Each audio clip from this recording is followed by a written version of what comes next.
We are Onyx Imaging. We are the highest rated and most reviewed printer service center in Oklahoma. It's your girl Brett over here at Onyx.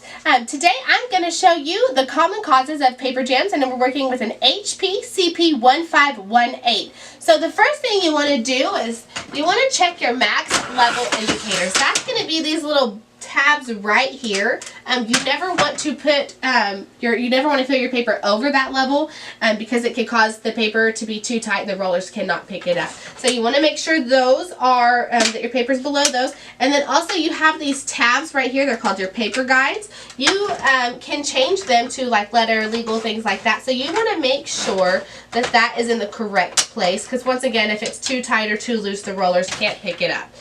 So then another thing that you want to do is if you are adding paper into your tray, you never want to just put it in there. If you do, it could cause some curling behind, and then of course the rollers will not be able to pick up the paper. So what you want to do is you want to take your old paper, you want to align it with your new paper. Sorry, I'm dropping paper here.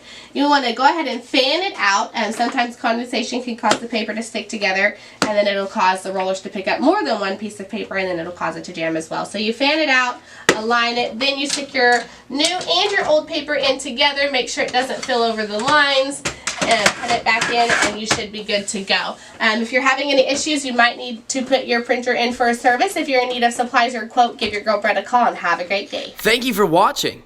If you're interested in how you can receive free labor on all of your service calls, as well as how to qualify for free printer upgrades, contact us today.